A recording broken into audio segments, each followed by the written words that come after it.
அவ்வளோதான் ஃப்ரெண்ட்ஸ், எங்கள் டேடிக்கு பிடிச்ச மீன் குழம்பு எங்கள் மம்மி ரெடி பண்ண போகிறாங்க. வாங்க வீடியோக்குள்ளே போகலாம். மீன் குழம்பு செய்ய தேவையான பொருட்கள்: சிறு வெங்காயம், 3 தக்காளி, கொஞ்சமாக இஞ்சி பூண்டு பேஸ்ட், 3 பச்சை மிளகா கீரி எடுத்துக்கோங்க, கொஞ்சமாக பூண்டு இடித்து வச்சுக்கோங்க. இப்போது வாஷ் பண்ணி வச்ச மீனில் கொஞ்சமாக மஞ்சள் தூள், ட்ரை மிளகாய் பொடி, கொஞ்சமாக உப்பு சேர்த்து கலந்துக்கோங்க. இது மாதிரி கலக்கிறதுனால குழம்புக்கு நல்ல டேஸ்ட் கொடுக்கும். இது ஒரு பக்கம் அப்படியே இருக்கட்டும். நம்ம இப்போது குழம்புக்கு தேவையான புளி ஊற வச்சுக்கலாம். குழம்பு தாளிக்க இப்போ மண் சட்டி எடுத்து வச்சுருக்கேங்க. கொஞ்சம் சூடானதும் எண்ணெய் சேர்த்துக்கோங்க. எண்ணெய் கொஞ்சம் சூடானதும் கொஞ்சமாக கடுகு சேர்த்துக்கோங்க. கடுகு நல்லா பொரிஞ்சு வரட்டும். கொஞ்சமாக வெந்தயம் சேர்த்துக்கோங்க. இப்போது இடித்து வச்ச பூண்டு சேர்த்துக்கோங்க. பச்சை மிளகாய் சேர்த்துக்கோங்க. கொஞ்சமாக கருவேப்பிலை சேர்த்துக்கோங்க. அப்புறம் இஞ்சி பூண்டு பேஸ்ட் கொஞ்சம். அதுக்கப்புறமா நம்ம வெட்டி வச்சிருந்த சின்ன வெங்காயத்தையும் சேர்த்துக்கோங்க. எல்லாத்தையும் சேர்த்து கொஞ்சமாக உப்பு போட்டு எல்லாத்தையும் நல்லா வதக்கிக்கோங்க.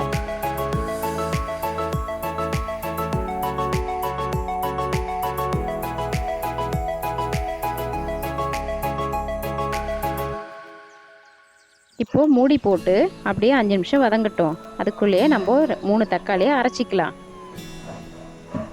அரைச்சாச்சு. இப்போது வெங்காயம் நல்லா வதங்கிடுச்சு.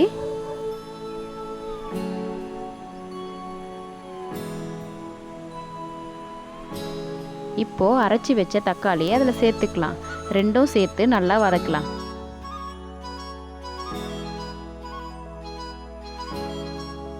இப்போது ரெண்டும் நல்லா வதங்கி வரட்டும். கொஞ்ச நேரம் மூடி போட்டு சிம்லேயே 5 நிமிஷம் இருக்கட்டும். இப்போ பாருங்கள், தக்காளியும் வெங்காயமும் நல்லா வதங்கியாச்சு. இப்போது இதுக்கு தேவையான அளவு நம்ம மசாலா சேர்த்துக்கலாம். கொஞ்சமாக மஞ்சள் பொடி, கொஞ்சமாக குழம்பு மிளகாய் தூள், உங்கள் காரத்துக்கு ஏற்ற மாதிரி நீங்கள் சேர்த்துக்கோங்க.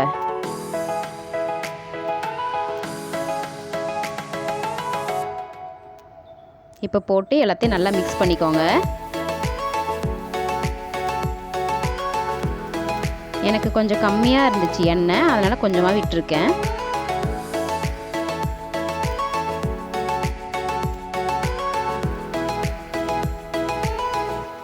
எல்லாத்தையும் போட்டு நல்லா கலக்கிக்கோங்க.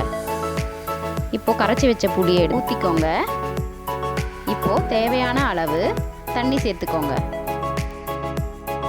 எல்லாத்தையும் சேர்த்து நல்லா மிக்ஸ் பண்ணிக்கோங்க.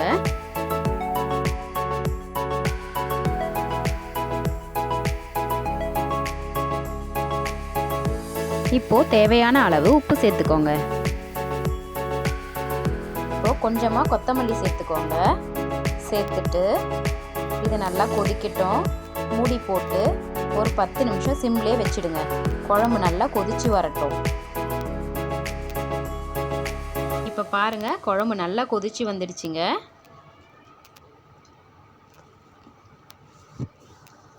நல்லா ஒரு வாட்டி மிக்ஸ் பண்ணிக்கோங்க. இப்போது குழம்பு இந்த பதத்துக்கு வந்த பிறகு நம்ம மசாலா போட்டு வச்சுருந்த மீனுங்கள்லாம் எடுத்து அதில் போட்டுக்கலாம்.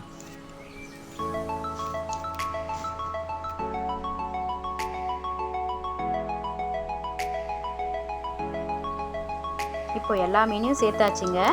இப்போது ரொம்ப கலராமல் கொஞ்சமாக லைட்டாக கலரி விடுங்க, போதும்.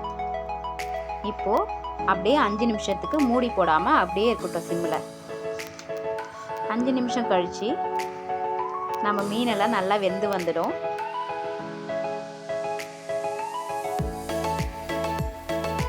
அவ்வளோதாங்க. இப்போது மீனெல்லாம் நல்லா வெந்துடுச்சு. நம்மளோட குழம்பு ரெடி ஆயிடுச்சு. இப்போ கொஞ்சமாக கொத்தமல்லி கருவேப்பிலை சேர்த்துக்கோங்க. அவ்வளோதான், ருசியான மீன் குழம்பு ரெடி.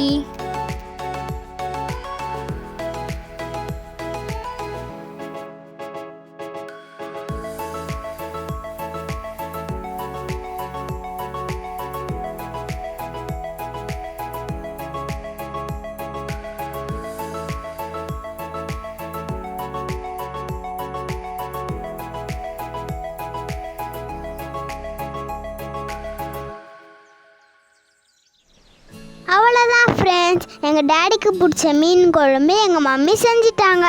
நாங்கள் எல்லோரும் சாப்பிட போகிறோம். தேங்க்யூ ஃபார் வாட்சிங்.